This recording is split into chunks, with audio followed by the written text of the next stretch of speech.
You're listening to a 3CR podcast created in the studios of independent community radio station 3CR in Melbourne, Australia. For more information, go to allthews.3cr.org.au. We're putting up new buildings, we're knocking down the old.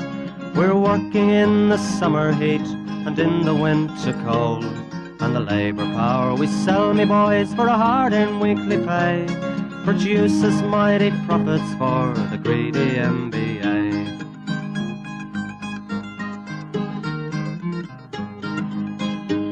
And whether we were born here or born in Italy, in Greece, in Spain or Ireland, in England or Fiji, we all of us are workers, united we must stand, until the wealthy bludgers have been driven from our land.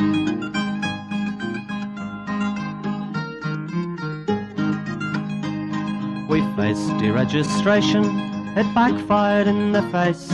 We're not fooled by arbitration, we won't stay in our place.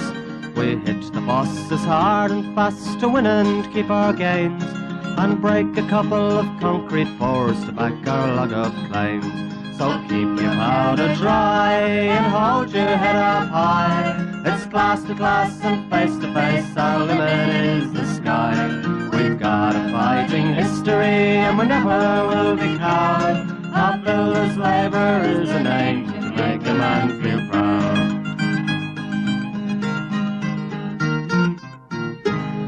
And it's good morning, bright-eyed and bushy-tailed on the concrete gang. 8:55 on your AM dial, 9:30 AM every Sunday morning. I got it out again. Good on you, bro. Good to see you back, Campo. Good to be back. How was the health farm, mate? You're looking fantastic, mate. Yeah, dropped a couple of kilos, sort of stayed off the piss. What are you weighing now, about 170 kilos? Something like that. He lost it off the side of his melon, look. Good morning, Kano. Morning, listeners. And would you like to introduce our guest, because it's NAIDOC week. NAIDOC week. So we got Shax in the studio. Morning, Shax. Good morning, guys. How we going? Good, brother. Looking A sharp. fine man from Port Melbourne. You still a Port? No? No. Oh, In, okay. Ex-Port Melbourne. rural sort of settings now. Yeah, Well, what about you kick us off with that, Kano? Oh, well, we obviously it is NAIDOC week this week, but we need an Indigenous voice to. Mate, Shax has got some good experiences. Some bad experiences that he can talk about in terms of his family and what they've been through. So we thought it'd be good getting an Indigenous voice on. So Shax is the man for that. All right, guys. How we going? Just paid my respects to the elders, past and present, and all our Wurundjeri mob. We are taking this radio interview on today. From the Fighting Gunditjmara tribe, southwestern Victoria, sort of in between, all the way from like the Grampians down to Portland. That's our mob. From the Lake Condamishn there.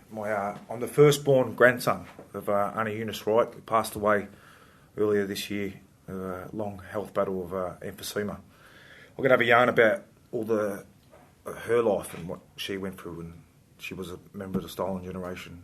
Right up to her very last day on this earth, she was on the steps of Parliament House petitioning, for an activist for her whole life. And she was taken.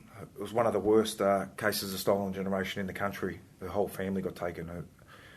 Her brothers, her baby brother was 4. I think she was 8. I think her sisters, I'll probably be... Mum and Dad will kill me for the names. And the Auntie Galore was a bit older. She was about 13. Auntie Letty was 17, so they couldn't take her because she had to be under 16. And I think they took 4 of the 5 kids. They hit the baby. She's 4 years old, Bronnie. And when they couldn't find him, the police came and said, well, listen, if you don't give him to us now, we're going to take all the rest of the aunties, uncles' kids as well. So they took him from Lake Condamishn and they locked them up in the cells at Haywood Police Station. They stayed there for a night or two, and then the next day they shipped them off to the orphanages in Ballarat. And Nan never spoke about this year, but she always said she had a good in there, But it was where all those pedophile priests and stuff was. You know what I mean? In Ballarat, it's all knocked down now. So, I can't speak on behalf of anyone else, but we all know what happened there. So we fast forward. You know, she had it pretty tough, and she, you know, out of there at 17, her father died of a broken heart. She told me, and as I got older, I said, you know, questioned it. She said that he died. He was in a mental institution because he couldn't find his kids. So they put him in Kew Cottages here in Melbourne, and years later they tried to find out where he was and where he died and where he was buried. And his grandfather was an undertaker, and he brought her dad home to be buried with her mother. And they found out that his body was chopped up into pieces in a pauper's grave, I think it's called, and it was just a serial number. So the flow-on effects now to 2020, you know, that every Indigenous family you see, that happened to like nearly every family is touched by the stolen generation, and they get into these homes with these animals, and then when they come out of it, they're broken. And so that poor fella you see down the street with the flag, and people walk past and go, he's just another drunk abbo. Well, you don't know his story because they've never told you, or they haven't taken the time to listen. So next time, if you are out there listening and you see someone out there, don't think he's just another drunk black. Maybe sit there and have a yarn to him, get to know him. He's probably a nice fella. And I can't really speak on behalf of either of them. I'm not a real, I don't know that I'm not a real cultural intellect. I don't know my language. We didn't get any of that, but I know my family story, and that's all I can speak really on. It's about my family, yeah. And that wasn't that long ago. I know we love to deny things are still going on in the country, which we all know that they are for anyone who actually does open their eyes. But the stolen generation you're talking about, that wasn't that long ago. I think the date was 19. Mum will ring me up and tell me, but I think it was 1954, 55. They got taken. So essentially, Nan's brother did a 12-year sentence with these animals, all on his own from his mum and dad, 4 years old. You know, I've got a 4-year-old at home. I just imagine being a kid at that age. You're just spinning out, like 8-year-old, getting taken from your mum and dad and thrown in with a bunch of weirdos, not knowing what you've done wrong and not knowing, you know. The funny thing is, it's 2019, I think Nan met her older sister, the only one that never got taken, Auntie Letty. She's passed away in the 80s. Auntie Letty had 3 children.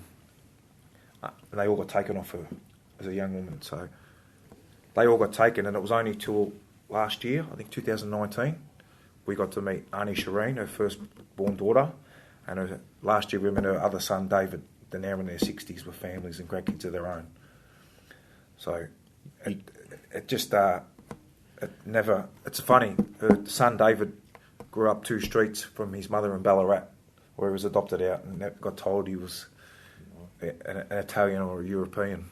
It's sad. Yeah, very sad. When I learned the concrete off a bloke by the name of Shane Morris. He's from Warrnambool Way. Learned to concrete. Tried to learn. Still learning 10 years later. And he was telling me his family's obviously from Haywood and all that sort of way. And I worked with a bloke called Bushy, which you knew. Uncle Bushrat. Yeah, so passed away, rest in peace. And Shane was telling me he used to go to jobs and, couldn't get a job because he's Indigenous. He'd say he was Mexican, you know what I mean, and stuff like that to get jobs. And that's like big lot, I'll give a shout out to I think Shane's related to Uncle Ricky Morris. And he's done 3 or 4 tours of Afghanistan. He's a returned soldier. He's a plumber by trade, and he's started a business out here in Melbourne. So I'll give Pathways Plumbing.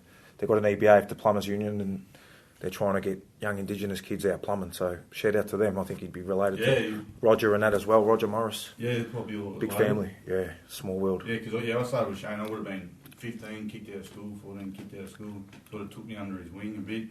Yeah, he's a lot older than me. He was 40 then, so bit of an old bloke now. But yeah, definitely a good bloke, and just some of the struggles they went through then. Boys. Yeah, that's our tribe too. Warrnambool. There's 2 sections. There's the 2 missions. They split us up.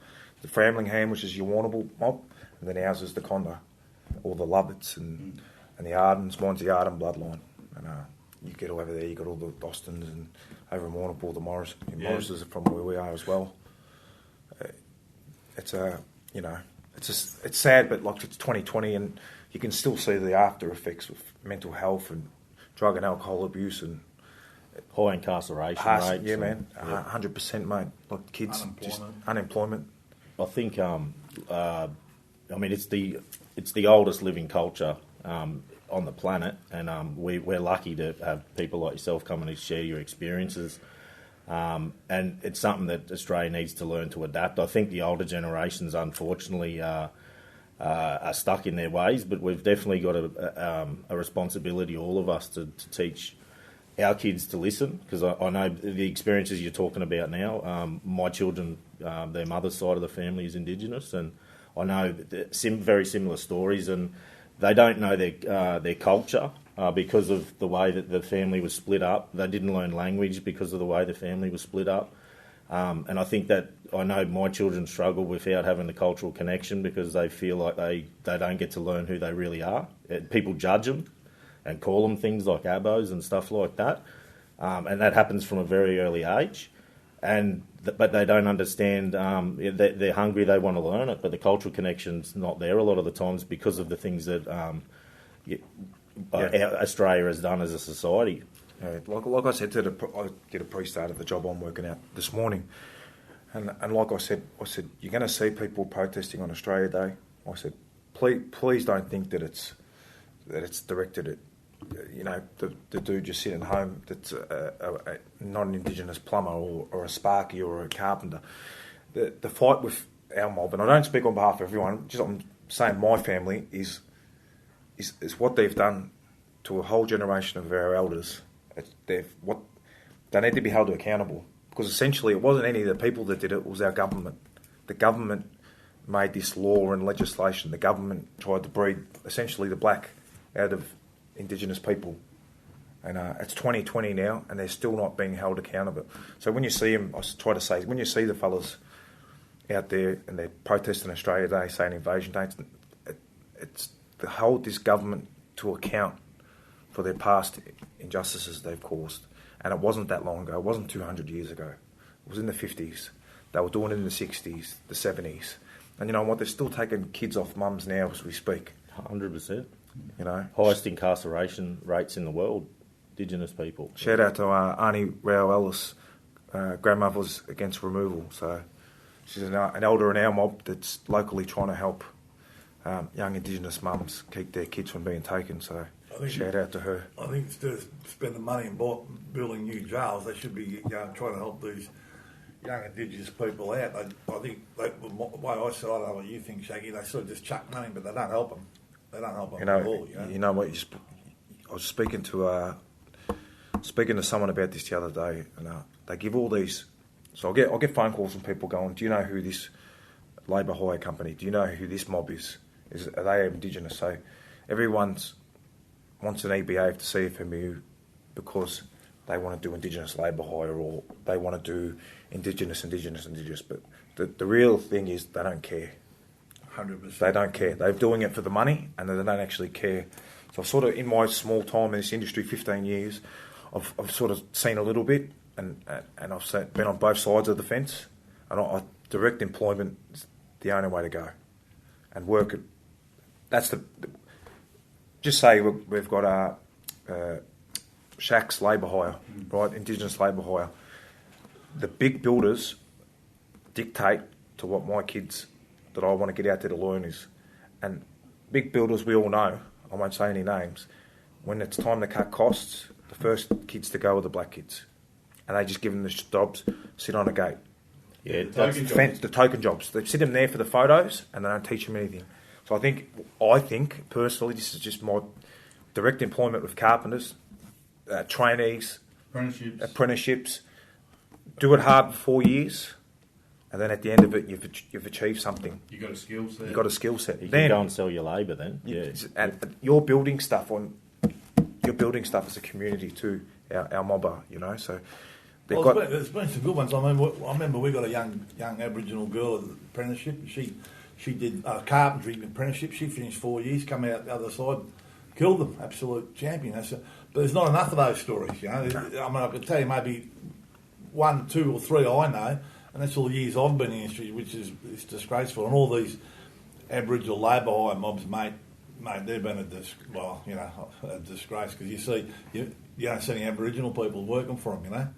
Yeah, all they're exploiting them. I know I've had on my jobs, government jobs in particular, they get youth at risk, Indigenous youth at risk, and underpay them $10 an hour, but they're charging them out at $100 and disgraceful stuff. It's rife in the industry, yeah, and I've just now like there's like a niche in the market now. I don't know with all this government work that's coming out and stuff like that. And I don't think, if people don't know, in any state government contracts for the government work, they have to have a 2.5% ratio. That's right. So if you've got 100 people, you need 2.5. That's right. All right. None of these big builders are coming to account, and they can't be held to account. No one polices it. The government doesn't care. The Aboriginal Affairs ministers aren't doing their jobs. So I think the best way forward is if we could work with our unions, work directly with the unions and the subbies, and then, like, if I started a labour hire company today, I'm at the mercy of the big builders, and they dictate to what my kids learn, and they can dictate, so they can have a personal with kid A, a personal disagreement, and just ride him into the ground and teach him nothing. Where if I've got a relationship with the subcontractor, I can mentor, make sure what's he learnt, what he up to, you're learning, you've got any problems, and it's direct employment, and they learn so much more. Sometimes I think less is more with our mob. Not everyone is going to cut out to be a construction worker. Let's be straight out. That's right. I think we might, Shaki, just hold on that for a minute. We're going to cut to a track. Now, what happened with the track? Shaggy's got it. Did a bit of a shout out to my Order Stolen Generation mob. Everyone that petitioned out on State Parliament then to her dying day, only Lynn Casser and Order Stolen Generation mob. This is for you, Archie Roach, took the children away. This story's right, this story's true. I would not tell lies to you, like the promise said they did not keep, and how they fenced us in like sheep, said to us, come take our hand, set us up on mission land, told us to read, to write and pray. Then they took the children away, took the children away, the children away. Snatched from their mother's breast, said this is for the best, took them away. The welfare and the policeman said you've got to understand, we'll give to them what you can't give. Teach them how to really live. Teach them how to live, they said. Humiliated them instead. Taught them that and taught them this. And others taught them prejudice. You took the children away. The children away, breaking our mother's heart, carrying us all apart, took them away. One dark day on Framingham came and didn't give a damn. My mother cried, go get their dad. He came running, fighting. Mother's tears were falling down. Dad shaped up and stood his ground. He said, you touch my kids and you fight me.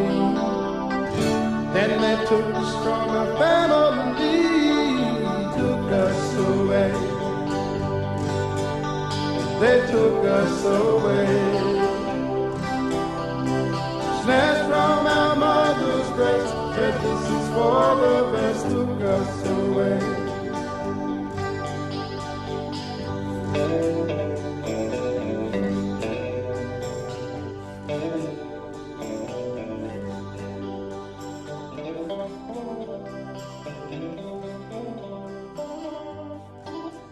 All right, thank you. That's a great song by Archie Roach. Good pick there, Shaq. We're going to have to move on soon. Do you want to finish up with anything, mate? Obviously, the new agreement, the round is going round, and there's clauses in there. The union has been fighting for Indigenous rights for a long time. I suppose just before we do move on, I'll say what's in the agreement, and then I'll ask a question, because I know that there are a lot of people. Of the biggest rallies I've been to on Invasion Day are actually in Victoria. You get a good solid 90 to 100,000 people. The important thing, I think, for non-Indigenous people is to support Indigenous people, support their voice, let them talk, and educate yourself on what the experiences actually is. I mean, Australia Day or Invasion Day, for example, was not celebrated on January 26 until policies came out from the government in terms of White Australia, etc. So people think they're fighting for a day that we've always marched on, which is incorrect for a start. But new jobs will have a smoking ceremony, and part of the induction will also be a recognition from the local or traditional landowners of the area that it's in. And the idea of that is obviously we need to start educating the next generations to how we can support our Indigenous brothers and sisters. I suppose I want to ask Shax if you got any suggestions of how people, because there are a lot of people, particularly the new generations, they want to help and assist, but don't know how sometimes. That's a good question. Put him on the spot. Put me on the spot. Have a think about it, because we're going to have to move on. Do you ever think about that? We're going to have to start getting on the scallywags and stuff, because we're getting close to the end of the show. And thanks for that great report there. He's done a good job. He's done a great job. He's done a great job. He's knocked us out. Yeah, that's it. I'm done. Well, not hard to do that, but anyway, done a very good job, Shaggy.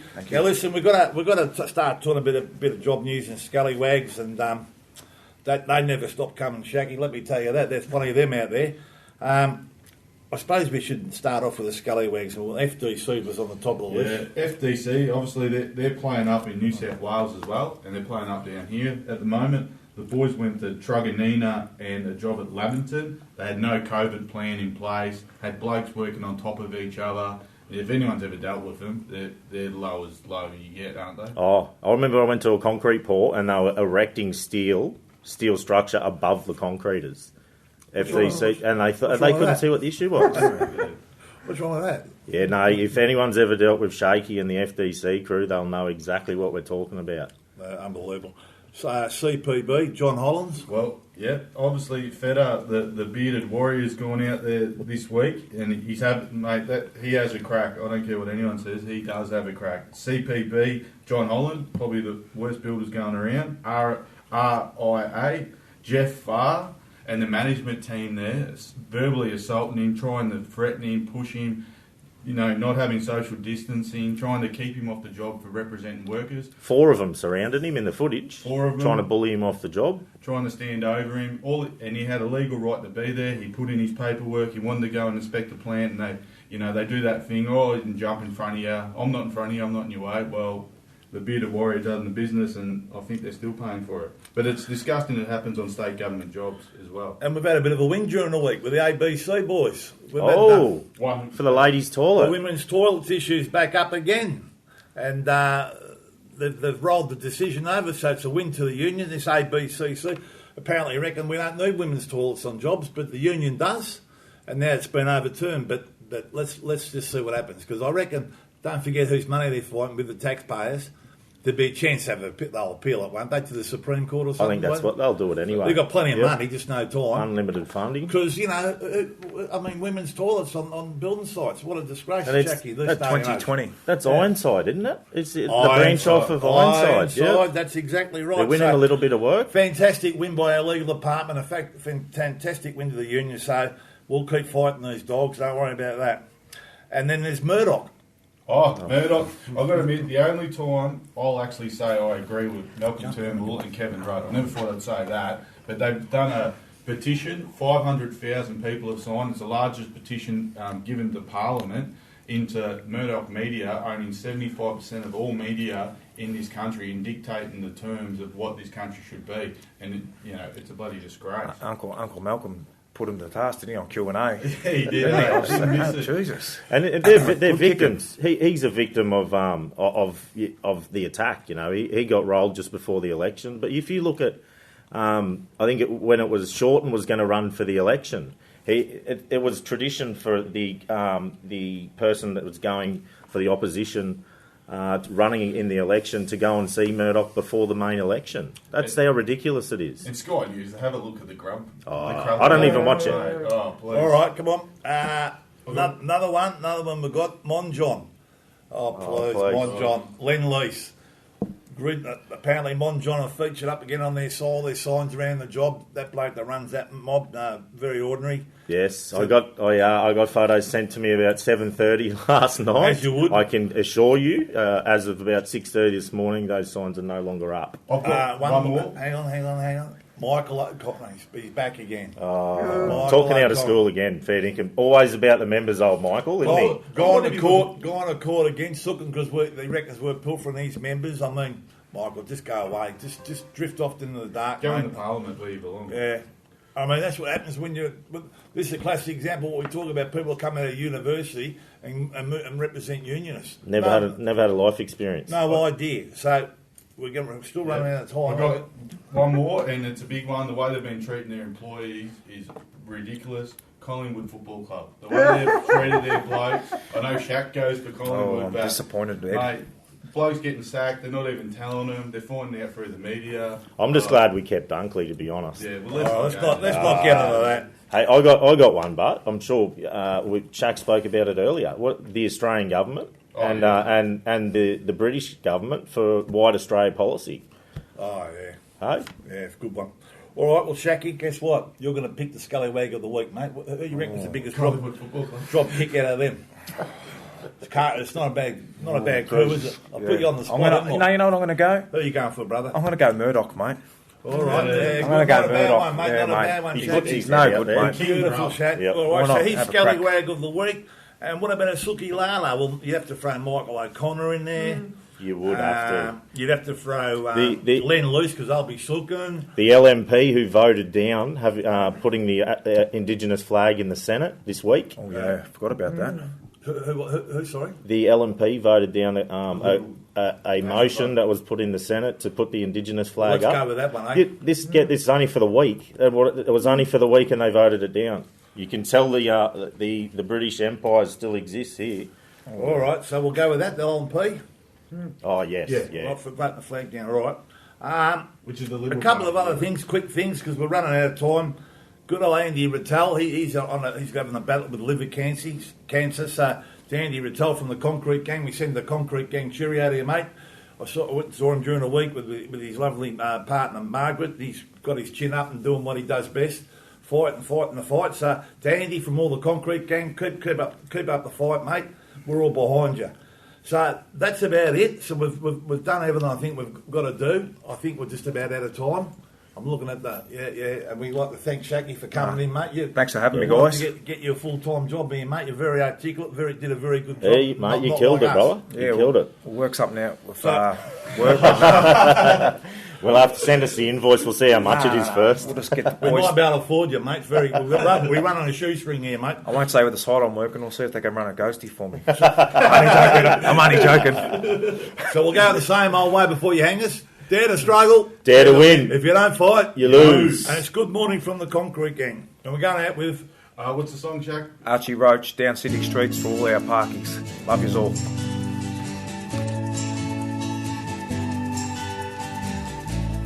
Down city streets I would roll. I had no bed, I had no home. Crawled out of bushes early morn. Used newspapers to keep me warm. Then I'd have to score a drink, start me up, help me to think. city streets I would roam, use my fingers as a comb. In those days when I was young, drinking and fighting was no fun. It was daily living for me. I had no choice, it was meant to be. Down city streets I would roam. I had no bed, I had no home. There was nothing that I owned. Use my fingers as a comb. Now I'm a man, I'm not alone. I am married, I have children of my own. Now I have something I call my own. These are my children, and this is my home. I look around and understand how street kids feel when they're put down. Down city streets I would roam.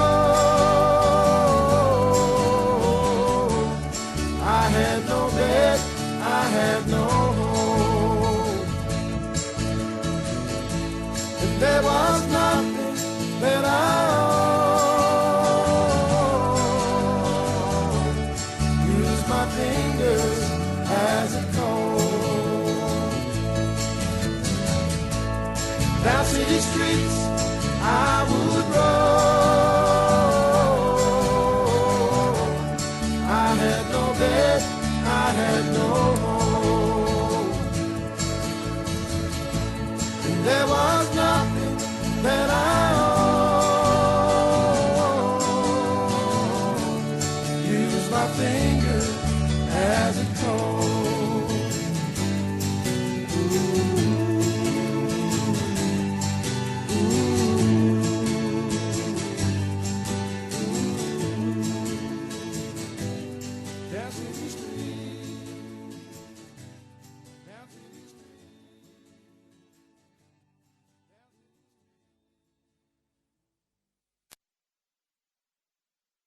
You've been listening to a 3CR podcast produced in the studios of independent community radio station 3CR in Melbourne, Australia. For more information, go to allthews.3cr.org.au.